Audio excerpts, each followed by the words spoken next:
Ela é a miña avoa, chamase Eva Rodríguez Rodríguez. Bueno, avoa, ti cando naceches? 1933.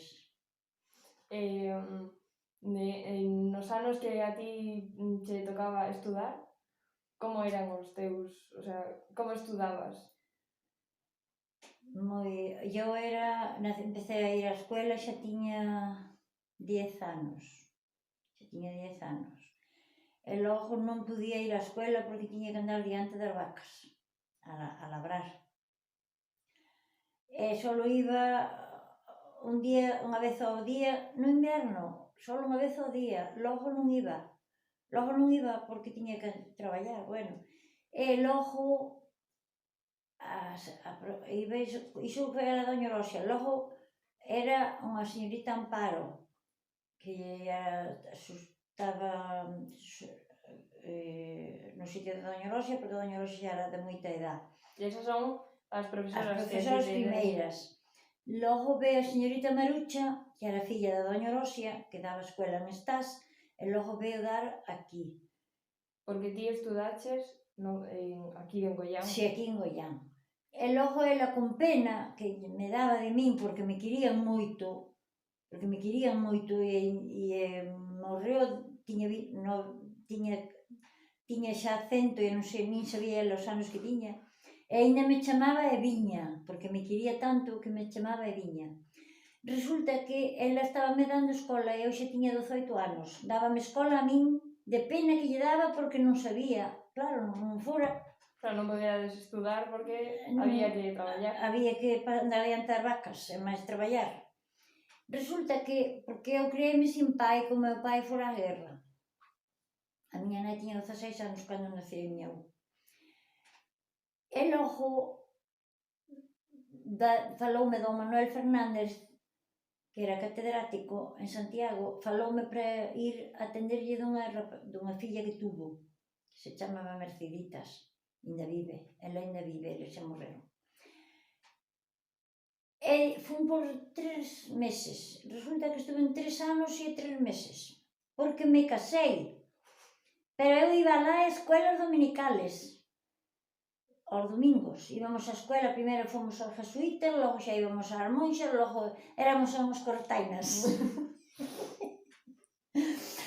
E logo íbamos ao convento dos franciscanos e pasábamos ali a tarde a falar todos, pasábamoslo ben ali. E a miña vida foi así, sempre de iglesia e iso, levábame ben con todos, era de Acción Católica, porque había varias ramas de Acción Católica, as muchachas éramos unhas, as universitarias eran outras, e logo outra, ainda había outra de máis categoría, bueno, non éramos as menos, claro. E pasábamos así ben, todo. Bueno,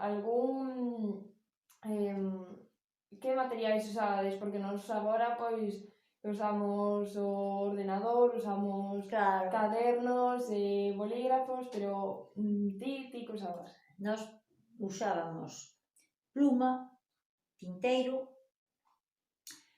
e pizarra, e logo tiñamos libros que había na escola que nos deixaban para ler. Libros de lectura Historia de España, historia de religión, como lle chaman, non me acordo agora, de religión, e cartilla, o catecismo, e non había máis. Nós tiñamos pizarra, escribíamos ou feiamos unha cuenta e logo borrábamos, e logo volvíamos a fer outra, na mesma pizarra, claro. Había que forrar, non? Ensinaronme moito de iglesia, moito e alas. Ensinaban a rezar o rosario os sábados, o sea, rezábanse o rosario todos os sábados na escola.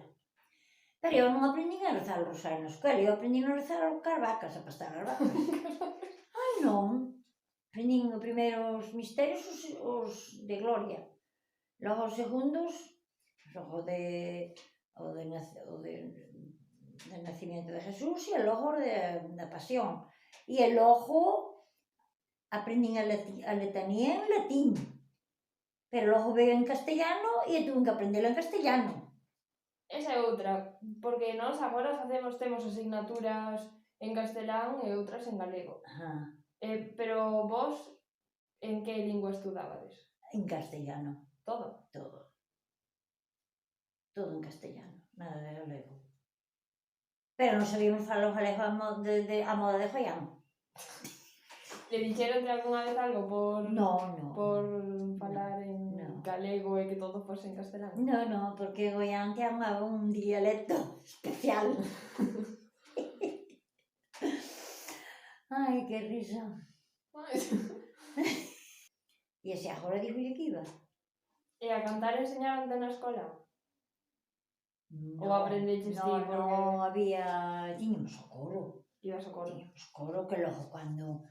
Logo iba Angelina, iba Imelda, iba eu, hasta creo que iba túa nai tamén. Pero logo, non só nós xa femos un coro. Ensinaban vos música? Non. Que os ensinaban matemáticas, historia? Non nos ensinaban. Historia de España ensinaban, non na escuela. Sí, na escola. Na escola. A música non, e ela solo tocaba e ala o harmonio de mala maneira. Sabía como... Con isto damos fin á entrevista. Moi bien. E cando queres outra, xa ordenaremos outra. Non nin o dudo. Así que moitas grazas por dedicarnos este tempo a vos. Por favor, gracias que va, encantada. Alégrame. Foi a maneira de sentarme, senón non podía.